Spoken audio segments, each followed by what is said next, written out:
the best of the week on Relevant Radio. Hey everybody, this is Cale Clarke. Welcome back to Jesus 101 on the Faith Explained on Relevant Radio.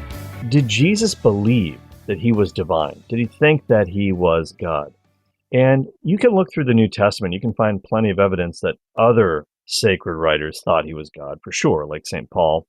But we're going to talk specifically about what Jesus' self-understanding was all about. My friend Greg Manette says that he could never figure out why people couldn't easily get the fact that Clark Kent really was Superman. I mean, is a pair of glasses really going to throw people off that much? And when it comes to the identity of Jesus, it's really not much of a secret either. I mean, if he's saying things that only God can say and doing things that only God could do, would seem to make sense, right? Well, a lot of people are skeptical about this, so we need to talk about this as well. This did not originate, the concept of Jesus' divinity. It didn't start with Constantine, didn't start with the Council of Nicaea. It started long, long before, going back to Jesus himself. Here's an interesting point. A lot of people think that nobody believed that Jesus was God until after his resurrection from the dead. And then people sort of said, he must be God. Now, there's plenty of evidence for the resurrection. We'll get into that in our Jesus 101 series for sure. But the resurrection, I'm not going to say it doesn't have anything to do with his divinity, but that's not the reason why people thought Jesus was God. Let me tell you about somebody who you've probably never heard of before. His name is Pinchas Lapide. Pinchas Lapide. He's one of the very few Jewish scholars of the New Testament. There are a few guys like that out there. Now, he doesn't believe that Jesus is the Messiah. That's why he's not a Christian. But he does believe that Jesus was resurrected from the dead. Huh?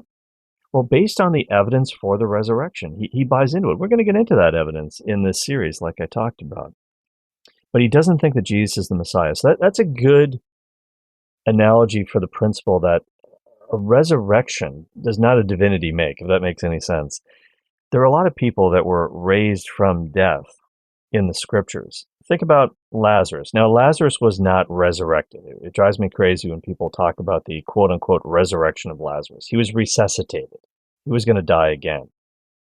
But there were others who seem to have been exalted to a higher plane, not necessarily resurrected per se, but translated to heaven. Think about Enoch in the Old Testament. He walked with God, and then he was no more because God took him. He bypassed the whole death thing altogether. Forget about the resurrection. Think about the prophet Elijah, who was taken up into heaven in a chariot of fire as his protege Elisha looked on, slack-jawed. You can just imagine the scene. Revelation chapter 11 talks about these mysterious two witnesses. They die, then they're resurrected. Nobody thinks that they're divine. Nobody thinks that they are God by any stretch of the imagination. So the point is, now the resurrection certainly gives some buttressing arguments for the divinity of Christ. I think it's really the divine seal of approval on Jesus' work, his life, his teaching, his ministry. He himself predicted it. God wouldn't raise a heretic from the dead.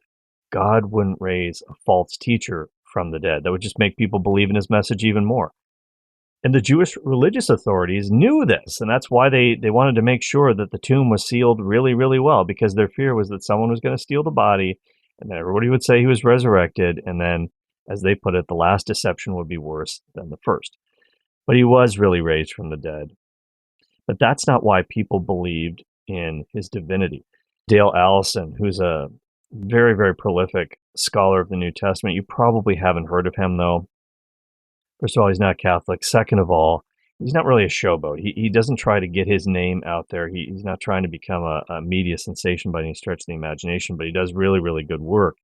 Here's what he said. He said, quote, "The resurrection alone cannot account for Christology." By the way, Christology is this study of who Jesus is, why he's divine, everything related to his divine person. The resurrection alone cannot account for Christology, and Easter did not turn Jesus into someone or something altogether different than he was before. The resurrection rather sanctioned and so reactivated beliefs previously held about him. That is, post-Easter convictions confirmed pre-Easter expectations, end of quote. I like the way he put that the resurrection reactivated beliefs that were previously held about him. After he was raised from the dead, people started saying, oh yeah, don't forget, he really did put himself on par with God. So this goes back to Jesus himself, things that he said about himself. That's why people thought he was divine. It's not the church didn't make this up later. Even in reflecting upon his resurrection, he himself said this stuff.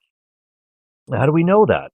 The place that people turn to see really clear statements that Jesus made about himself being divine is obviously the Gospel of John. And when you read John's Gospel, you know that it's different. You're dealing with a different animal. And I say that kind of tongue-in-cheek because the four evangelists are represented by different creatures traditionally. And John is the eagle. John is a different animal. John soars high above the earth. It's a very heavenly theology. The way I like to put it is that John's gospel is the life, the career, the ministry of Jesus from the perspective of heaven. And one of the reasons why he's different is that John wrote his gospel after the others were already published, in all likelihood. But that doesn't mean that what he's saying isn't true. It's just from a different perspective. Let's go to the very, very first chapter of John.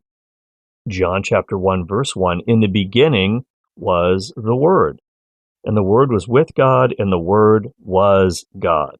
He was in the beginning with God. Now, who's the Word? Obviously, it's Jesus. It's talking about his existence pre-incarnation as the divine Word. And it says, of course, if you go on in that chapter, John 1:14, very famous verse as well, and the Word became flesh and lived among us, or tabernacled among us. Obviously a reference to the book of Exodus, the very presence of God in the tabernacle, the very presence of God located in a human body in and through Jesus of Nazareth. His divinity starts with the very first verse of John's Gospel. What does Jesus say in chapter 8, verse 58? Now, he's arguing with some of his opponents, some of his fellow Jews. And he says, before Abraham was, I am. And of course, they pick up stones. They want to kill him. They know what he's saying. He's taking the very divine name of God on his own lips. Before Abraham was, I am.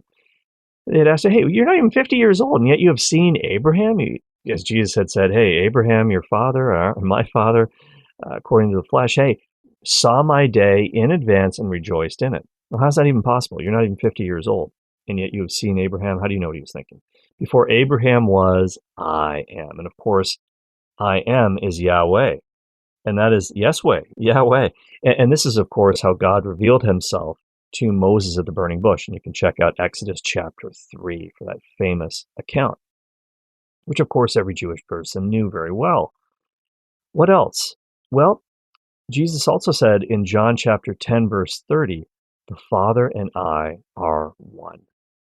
So again, the unity, persons in the Trinity. The Trinity is in the New Testament. The word Trinity isn't there, but the concept is certainly there, that's for sure. So these are just a couple of things that we can get out of John's Gospel that are very, very clear evidence for Jesus' self-understanding prior to even Easter. This entire episode of The Faith Explained is on the Relevant Radio app. The Relevant Radio app is completely free and updated daily with fresh articles, podcasts, and prayers. Don't delay. Download the app today, and thanks for listening.